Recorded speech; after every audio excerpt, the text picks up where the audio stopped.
¿Cómo ve este resultado luego de todo lo que se había marcado previo a las elecciones, luego del hecho de que se aseguraba de que no iba a haber segunda vuelta y Lula iba a ganar? ¿Cómo ha visto las elecciones de Brasil? Bueno, ha sido una elección que ha sido marcado justamente en primer lugar por la sorpresa, tomando en cuenta que las encuestas daban como gran favorito de ganador en primera vuelta a Luis Ignacio Lula da Silva, el candidato del Partido de los Trabajadores, pero por diferencias de 15 puntos. Pero sin embargo, el día de ayer se ha podido apreciar justamente que se ha podido subestimar, como se puede decir, a la derecha dirigida por Jair Bolsonaro, por el actual presidente, que ha logrado un resultado sumamente importante, con lo cual está, como van a ir a segunda vuelta, un balotaje, un resultado en el cual va a ser muy apretada seguramente la victoria, y hay que ver la capacidad ahora nuevamente de movilización, de discurso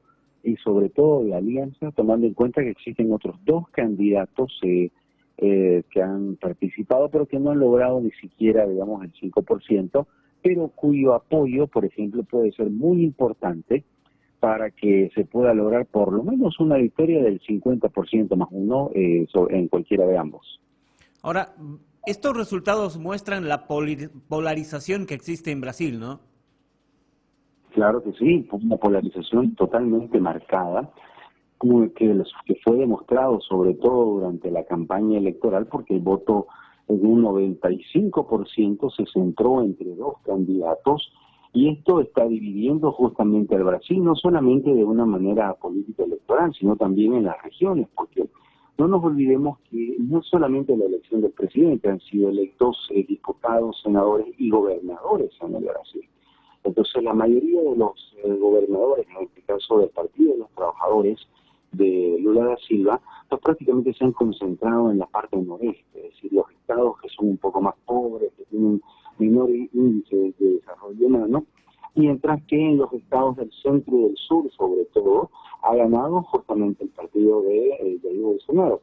Ahora, lo importante aquí es de que el próximo presidente va a tener que jugar mucho, sobre todo con el Parlamento. ¿Por qué?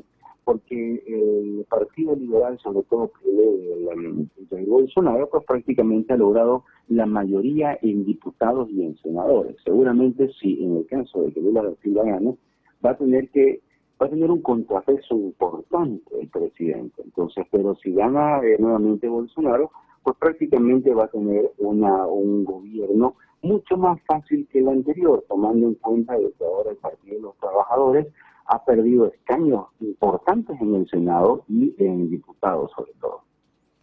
Simón Tebet terminó tercera con 4,2% y Ciro Gómez Correcto. con el 3%, según los últimos datos que llegan. ¿Cuánto pueden jugar ellos en esta segunda vuelta, tomando en cuenta que hasta hoy, por lo menos hasta esta hora, no se han pronunciado respecto a algún acuerdo o algún apoyo? Ya tenía un acuerdo previo en la anterior, justamente, en la anterior gobernación, Tebet justamente con el partido de Lula da Silva. Pero habría que ver justamente por qué, porque ese partido también venía representando a la línea de lo que era Dilma Rousseff, y como bueno apoyo a Dilma Rousseff en la anterior vez, cuando ella fue justamente llevada presa por los temas justamente y la destitución de la corrupción. El problema es de que esto puede jugarle mucho en contra del Partido de los Trabajadores, pero yo creo que en política todo suele suceder. Ciro Gómez, al 3% no es mucho, pero él puede incluso definir, estas dos personas, justamente sus apoyos, pueden ser importantísimos para poder definir realmente por un 50% más uno quién puede ser el nuevo presidente. 45% ha sacado Lula da Silva, 48%, y 43% según los datos que yo tengo de Jair Bolsonaro. Si nosotros sumamos esto, puede llegar incluso a un 50%. Entonces, como le digo nuevamente, va a ser importante el trabajo no solo político de campaña que puedan hacer nuevamente por diferentes regiones, sino también las alianzas políticas que se van a dar con estos otros dos partidos, porque seguramente esto va a definir no solamente el gobierno, sino también una parte de la gobernabilidad. Ahora hay... Perdón, Sí. perdón, doctor, le hago una consulta.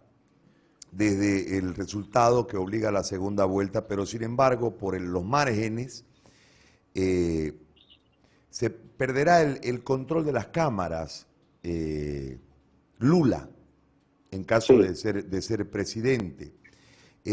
Yo no sé cómo se harán los acuerdos, entiendo que al fin de cuentas, por los porcentajes, pues la gente al fin no va a ir a votar bajo un mandato, ¿no? Los porcentajes restantes que no lograron ninguno de los dos en punta no van a ser absolutamente militantes en la orden o en el acuerdo político que dé la tienda por la que votaron. Aquí va a jugar otro pedazo más la campaña. A mí me llama la atención dos cosas desde ahí. Primero, de que Brasil no va a poder retornar a manos de Lula por este manejo dentro de las dos cámaras que va a generar necesariamente para implementar políticas o decisiones, va a generar necesariamente una negociación política, es decir, no va a poder militar por donde seguramente el partido de Lula o la izquierda quiere hacerlo, va a haber mucho más equilibrio que es absolutamente saludable para una nación. Pero a mí me llama la atención el antecedente, doctor, y es el hecho de que las encuestadoras orquestaron un aparato de derrotismo sobre el presidente Bolsonaro con unos márgenes que se patean totalmente. Uno entiende que en un país con mucho más grande, un país continental como Brasil, con tantos recursos, etcétera, etcétera, un error de más de 15 puntos que tuvieron las encuestas no es una casualidad, había una tendencia para que Lula retorne al poder. Desde ese escenario, trasladándolo a lo que sucede aquí permanentemente con el tema de las encuestas, ¿cuánto de influencia en la votación versus el resultado puede tener 10, 12, 6 días antes de una elección todo este marco? Le hago las dos consultas, por favor, si es tan amable. Sí, entiendo. Entiendo muy bien. A ver, en primer lugar tenemos que entender que la votación en el Brasil, más allá de haber sido polarizada, es una votación que marca justamente la base de un electorado. En primer lugar, el 48% de Lula da Silva es un 48% que incluso puede mantenerse. Es decir, va a ser muy difícil que que parte de la votación de Lula vaya a migrar al otro candidato. Entonces es un voto sólido, es un voto consolidado, ¿no? Entonces, a diferencia, digamos, de los otros partidos, como por ejemplo de Ciro Gómez o de Tevez, por ejemplo, que pueden inclusive parte migrar hacia Bolsonaro. Pero lo interesante de esto, y Bolsonaro lo dijo el día de ayer, que es continuar sobre todo manteniendo el discurso, yendo a lugares donde puede haber una posibilidad de cambio, digamos, de traslado de ciertos votos de estos otros candidatos que están más debajo hacia el lado, pero quien en realidad va a definir mucho son los acuerdos políticos que se vayan a hacer y la orden que puede emanar de estos partidos hacia su poca militancia.